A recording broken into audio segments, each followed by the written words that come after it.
Assalamualaikum warahmatullahi taala wabarakatuh. Saya Widada Faridatus Soleha, mahasiswi Agribisnis Universitas Trunojoyo Madura angkatan 2020 dengan NIM 200321100100089. Pada kesempatan kali ini saya akan menjelaskan tentang upaya pemerataan penyaluran pupuk subsidi untuk memenuhi penugasan penyuluhan pertanian. Alasan pupuk tidak merata.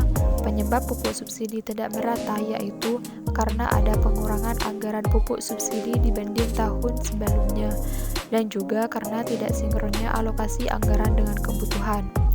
Faktor kelangkaan pupuk subsidi. Yang pertama yaitu keterbatasan sumber daya yang disebabkan karena manusia yang mengolahnya sembarangan. Yang kedua, perbedaan letak geografis. Sumber daya alam biasanya tersebar tidak merata di setiap daerah. Ada daerah yang subur, ada pula daerah yang kaya akan bahan tambang, dan ada pula daerah yang gersang dan selalu kekurangan air. Yang ketiga yaitu pertambahan jumlah penduduk. Pertambahan jumlah penduduk selalu lebih cepat dibandingkan dengan pertumbuhan produksi barang dan jasa. Yang keempat yaitu keterbatasan kemampuan produksi. Kemampuan produksi didukung oleh faktor-faktor produksi yang digunakan. Keterbatasan produksi juga ditentukan karena perkembangan teknologi yang tidak sama.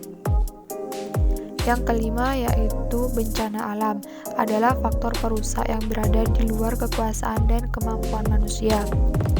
Pengadaan dan distribusi pupuk bersubsidi. Sistem distribusi dapat diartikan sebagai rangkaian mata rantai penghubung antara produsen dan konsumen dalam rangka menyalurkan produk atau jasa agar sampai ke tangan konsumen secara efisien dan mudah dijangkau. Pengadaan dan penyaluran pupuk bersubsidi dari produsen ke gudang unit pergantongan pupuk atau UPP di pelabuhan lini 1 dan lini 2. Dari UPP, pupuk kemudian didistribusikan lagi ke gudang lini 3, gudang penyangga pupuk atau disebut gudang produsen. Alternatif pemecahan yang pertama yaitu pembenahan terhadap struktur pasar dan distribusi perpupukan. Subsidi pupuk agar mengenai sasaran, langkah terbaiknya yaitu pembenahan terhadap struktur pasar dan distribusi perpupukan yang primitif. Struktur pasar yang oligopolis atau monopolis perlu dirubah ke dalam struktur pasar yang cenderung mendekati pasar persaingan sempurna. Yang kedua yaitu perlunya penegakan hukum secara konsisten. Negara Indonesia sebenarnya telah mempunyai perangkat kebijakan untuk mempertahankan subsidi pupuk bagi petani.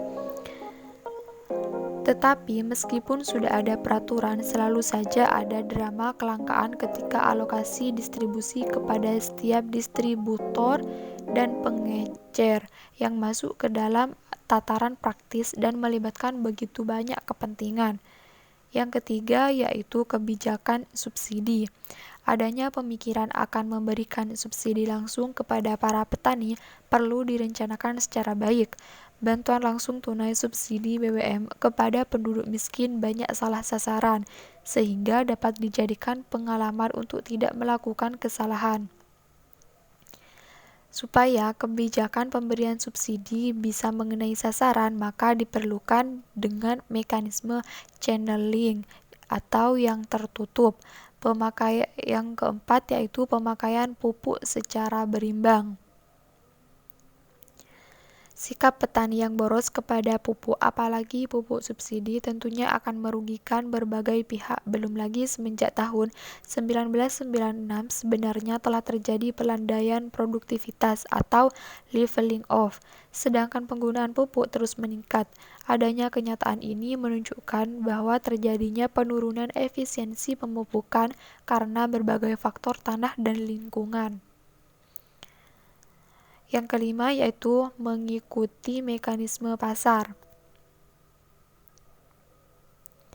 Kebijakan lain yang bisa diambil adalah dengan melepaskan harga pasar tentang pupuk. Jika harga pupuk dilepaskan, maka harga eceran yang terbentuk di lapangan adalah harga pasar yang tentu saja harus menyesuaikan dengan fluktuasi harga pupuk dunia dan bahkan fluktuasi harga gas dunia.